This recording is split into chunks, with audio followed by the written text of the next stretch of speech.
my name's Maya. I'm the girls director in here, and I'm going to be giving us our message today. And thank you. And before we start, I just wanted to ask you guys a question to get you guys thinking about maybe, and honestly, I think right now, if you're sitting here and you're like kind of like waiting to do the thing that you're going to do after this, or waiting for this to be over with so you can do that thing, I think this message might be perfect for you guys.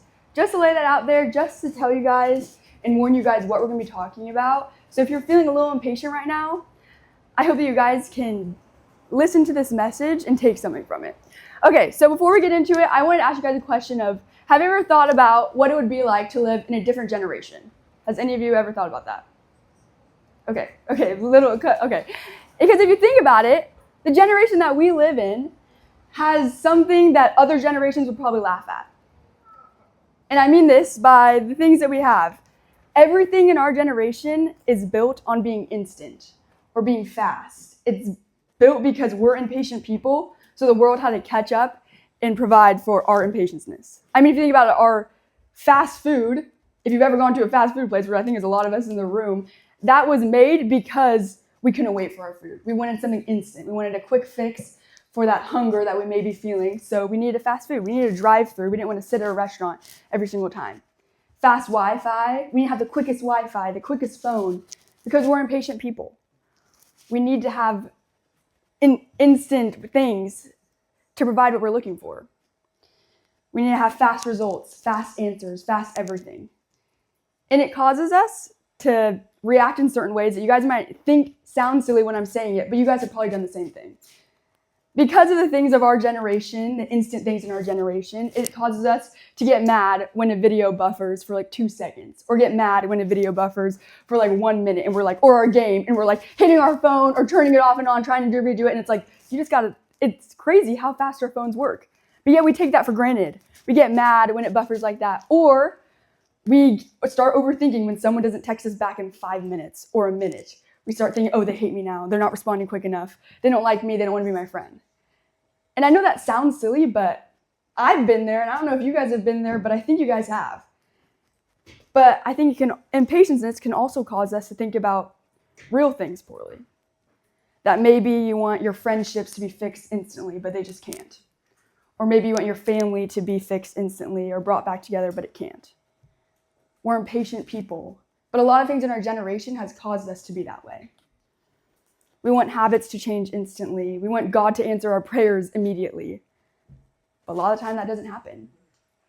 And I want to talk about that in this message today because I don't think that's a bad thing. And this Bible is telling us that that's not a bad thing. If anything, I think that means so much more. Because everything is fast, we start believing a lie. A lie that if something in my life is slow, something must be wrong. I must be doing something wrong.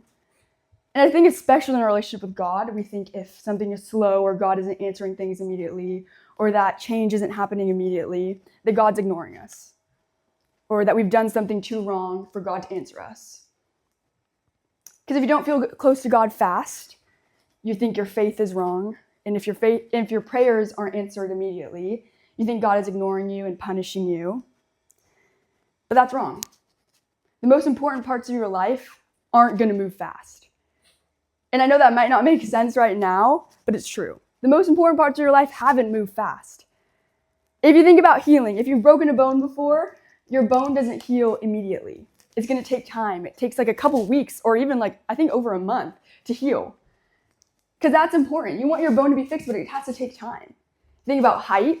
Height, you gradually get taller over time. You're not born the height that you are right now. That would be kind of crazy. But it takes time. Those are good things, but it's going to take time. And that also relates to identity.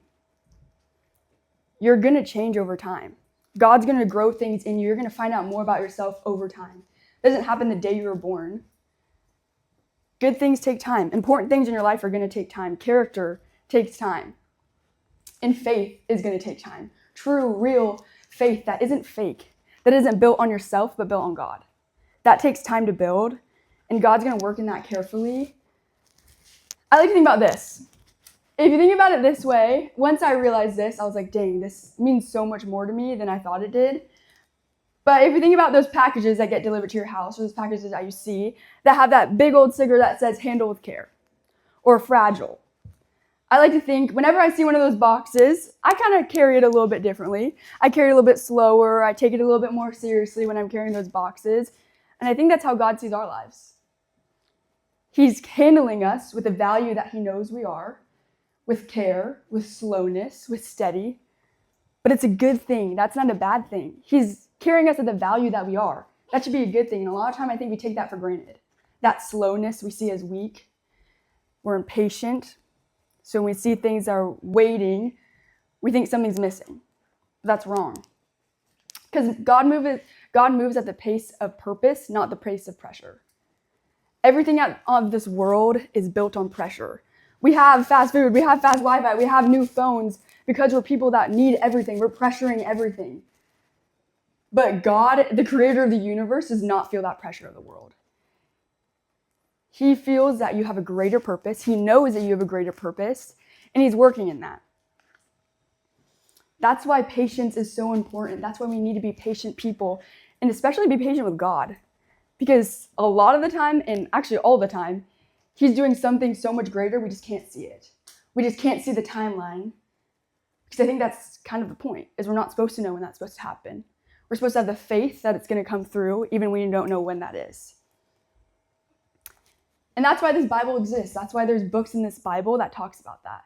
It's supposed to be that guide, that direction to show you that you're not going to have everything figured out. But God does. And that should be enough to have faith and trust that he's going to come through. So today we're going to be asking the big question and answering the big question of how do you follow God even when life feels slow, confusing, or stuck? And maybe you're sitting here and you're like, my life is fine. I move pretty steady. I move pretty hurriedly. I move at a steady pace, but it's your pace. It's not God's. And today we're going to talk about how you can get that patient faith, that real faith that is relying on God and using God to guide you on his timeline, not yours. Because James isn't just saying be patient. I think all of us have heard someone probably tell us be patient. And a lot of time I don't even know what to say to that because okay, you just told me to be patient, but I don't know what to do with that. And you may think you know what to do, but you probably know your idea of patience, not God's. So we're going to be in James today. We're continuing the series that we've been in, that Don't Be Fake series. And we're going to start off in James chapter 5, and we're going to be starting off in verse 7. So if you don't know, James is in the back of your Bible. You can flip to the table of contents in the beginning of your book, and it will tell you. There's Bibles in the back, or you can use your phone Bible.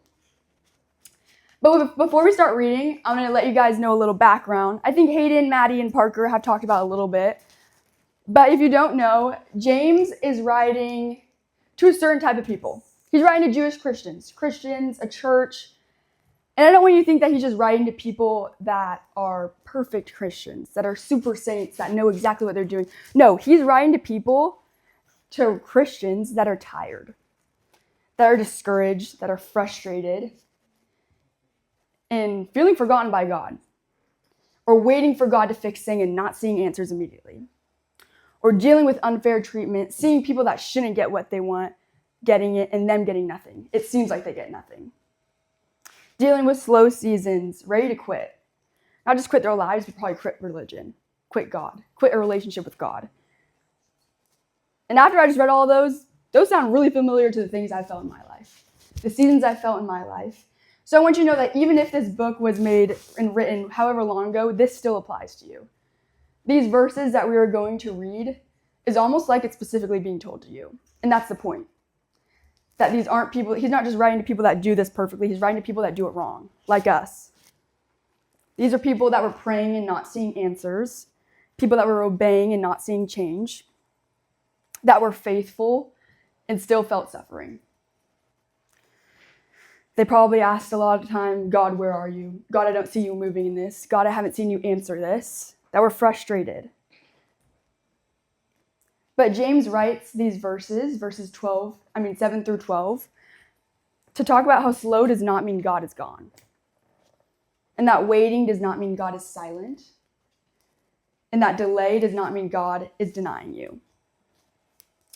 So we're going to break those down a little bit more. And I'm going to be talking about 3 points today that talks about why we need patience and what patience is. and how impatience can hurt your heart, and how we need patience to have a better faith.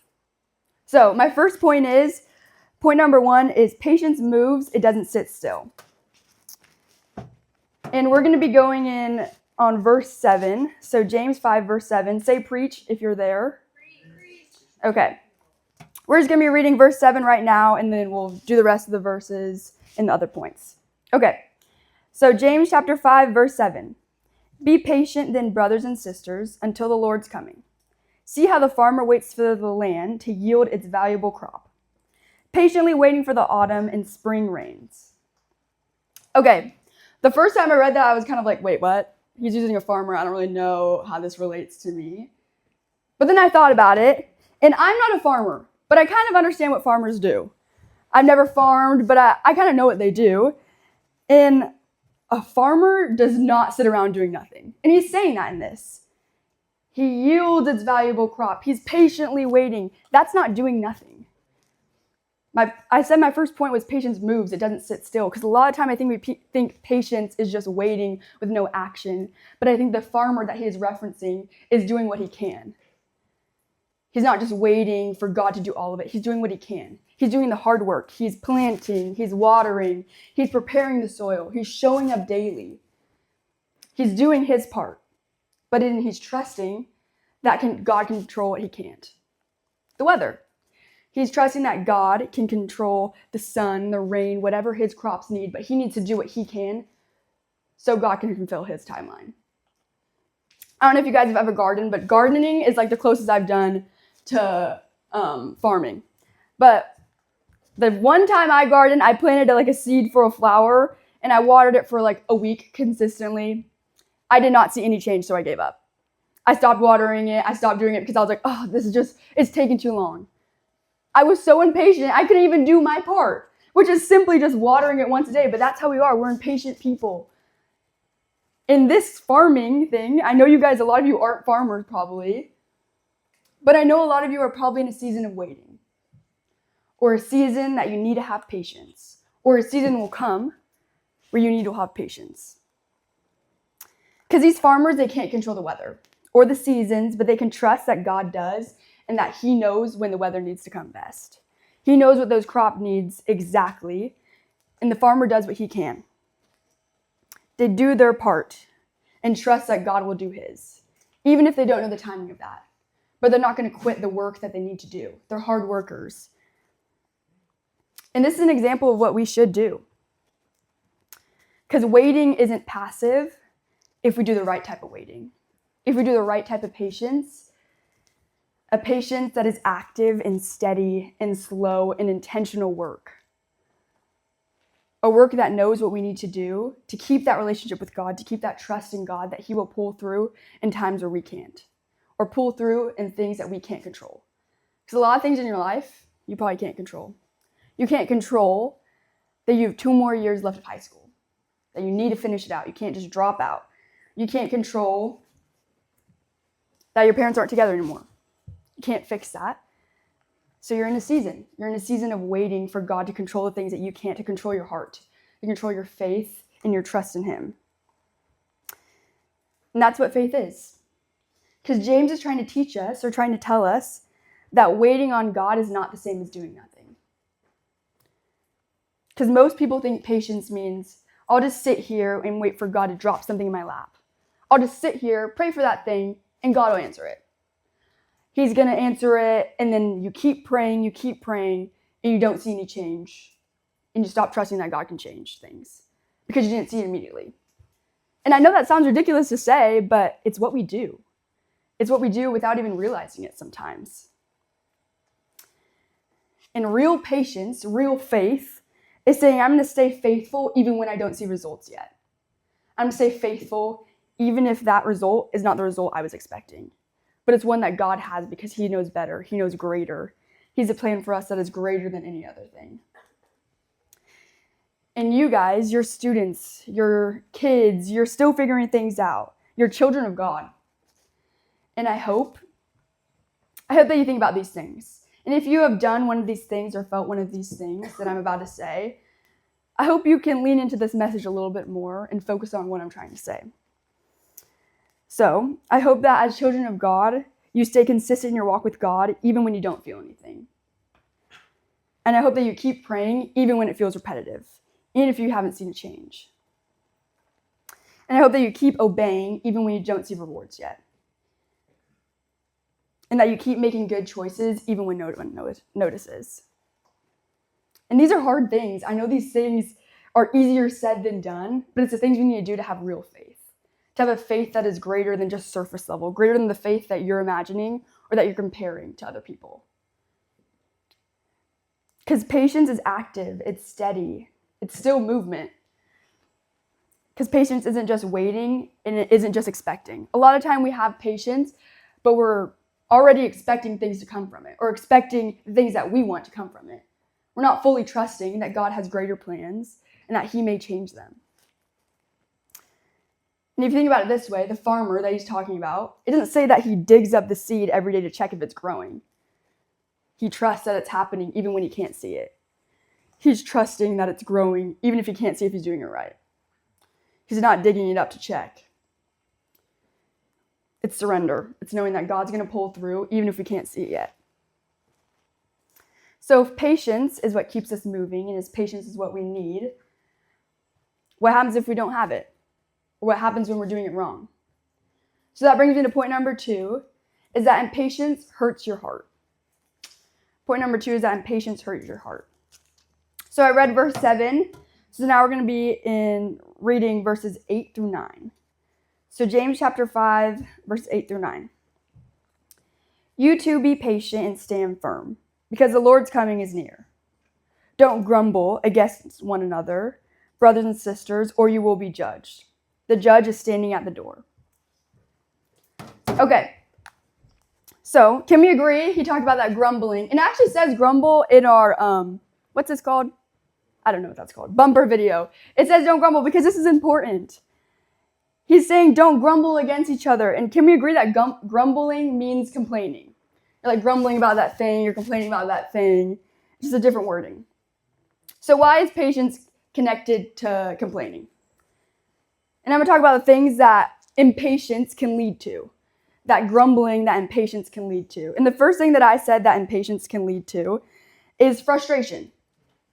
I've experienced this. I have done this. I am someone that if I'm tired, if I'm being impatient, I am going to snap at the people around me. I'm going to get tired. I'm going to feel like everything annoys me. I'm going to misinterpret everything. I'm going to read everything wrong. I'm frustrated. I'm tired. I'm impatient.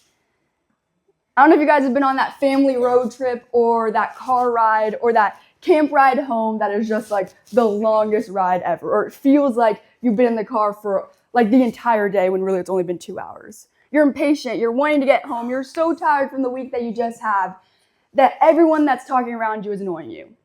Everything that the person sitting next to you is doing is annoying you, even if it's not that bad. But you're tired. You're impatient. You're frustrated. You're grumbling. And the second thing that I said impatience can lead to is comparison.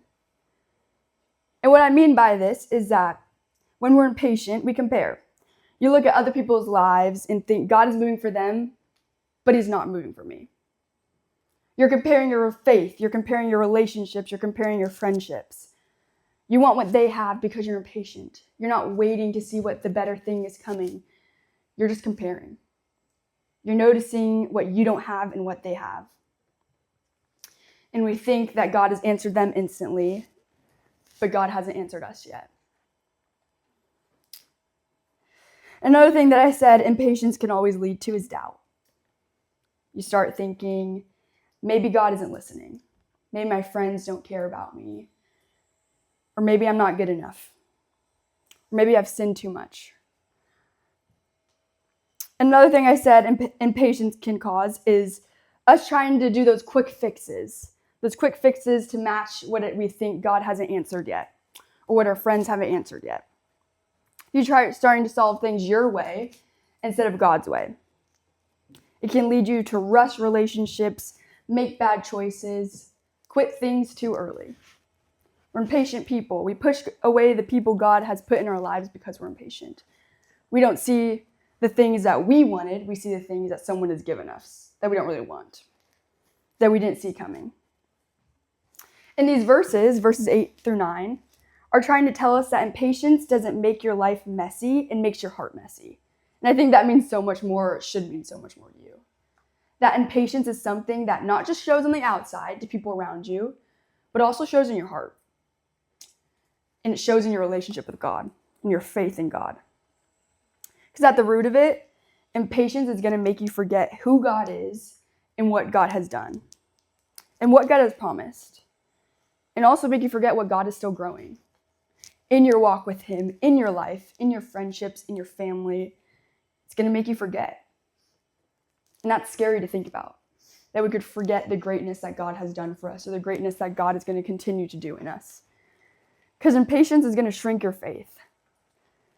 And impatience is going to weaken your confidence, exaggerate your fears, without even realizing it.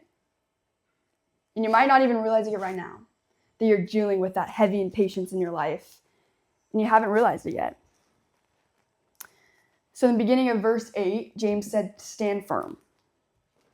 Meaning, don't let impatience infect your spirit. Stand strong. Know that patience is not weak. It's actually the harder thing to do, but it's going to grow you even more. Patience may sound like it's the easy option, but it's not. I think we all know that. When you're trying to be patient, it's so hard. It's like the hardest thing you could do because you're kind of waiting without knowing what's going to happen. But it's so worth it in the end. Because frustration can soon become your identity. And slow seasons can soon define you.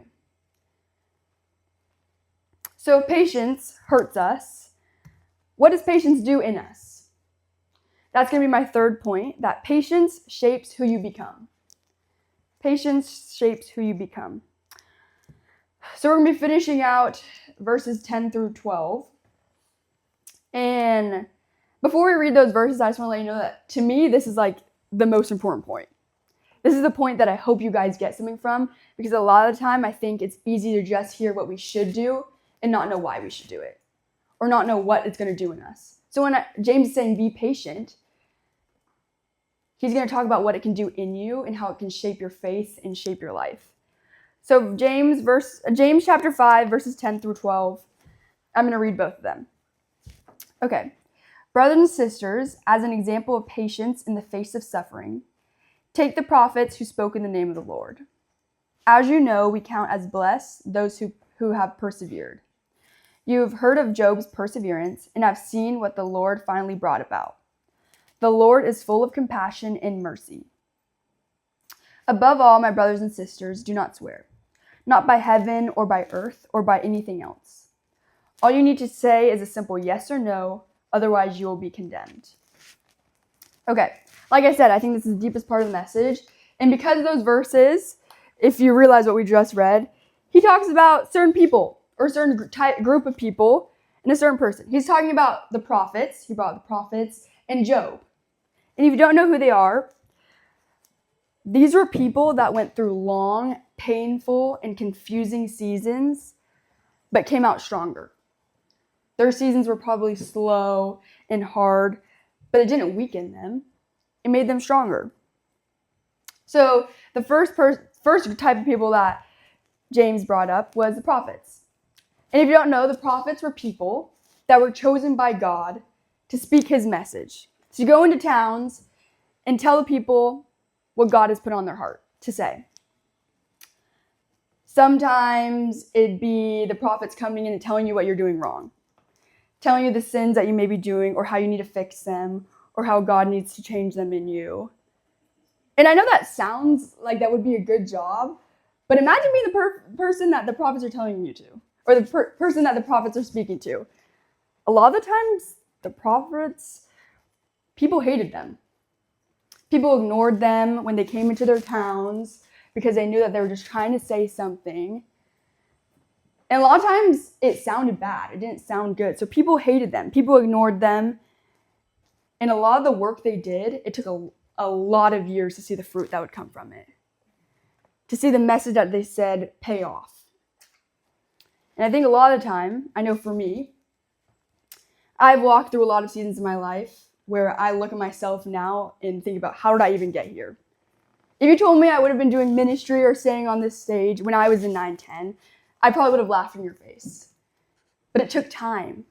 It took patience to see what God did in my life and trust that God is going to pull through and do something so much greater with it.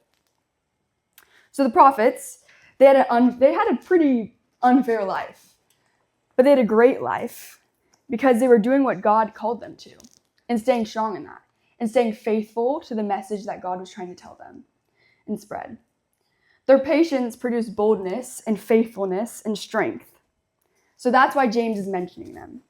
He's mentioning them to show an example to us of people that had really hard lives, but still had patience and still had faith that God was going to do great work in them.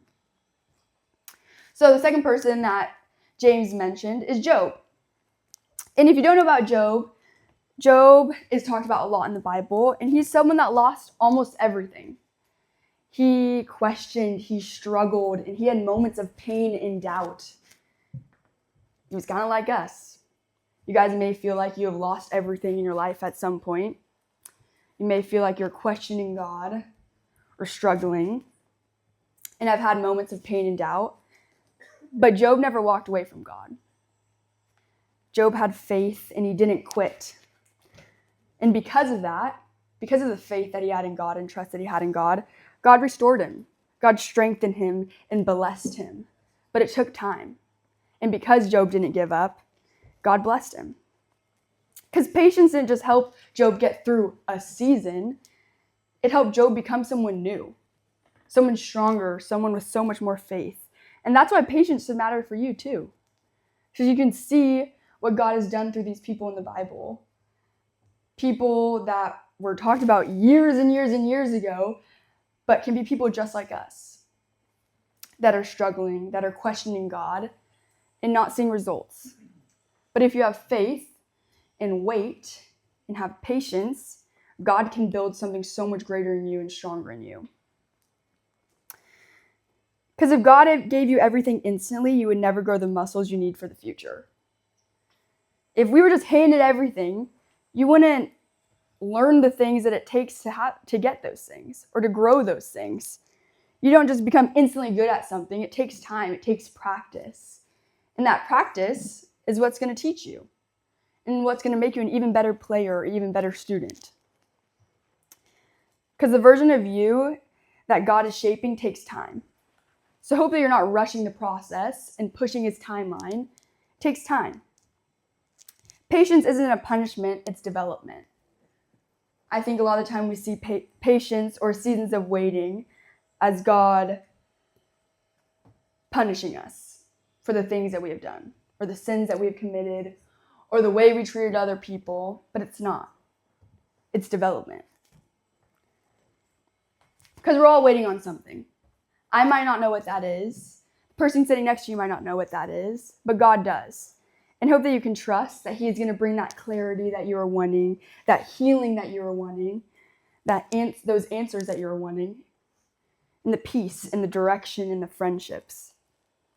Because God knows. But he knows that waiting is also hard.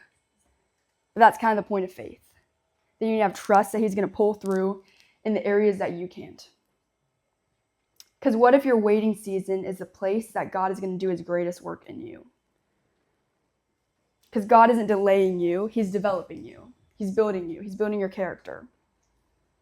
Because we view slow as wrong, as weak, in this generation especially. But with God, it's opposite. It's going to be the hardest thing we have to do, but the most important thing we need to do. Because God wants you to grow something deep in you, something real, something lasting, and something strong. But it's going to take time. So today, if you're tired of rushing, if you're tired of forcing things, and if you're tired of feeling behind, I hope that you can give that to God. I hope that you can feel the patience that God is wanting you to have, the true patience, not your idea of patience or the surface level idea of patience, but true, faithful patience with the Lord. Let him teach you that patience and let him show the faith in those areas that you need it. I'm going to pray for us, and then you guys can head out of here. Dear God, I just pray for every single student in this room. I pray that you can speak to them in ways that no one else can. I pray that they can feel your faith in your plan for them, and that they can trust that even if they don't know it, even if they can't see it, that you are working something so much greater in their lives. That they may not see the direction that you are going, but you have a plan for them because you love them and see them and know them better than anyone else. You know exactly what they need. So I pray that they can just trust that and have faith that you are going to give that. We love you so much. In your name,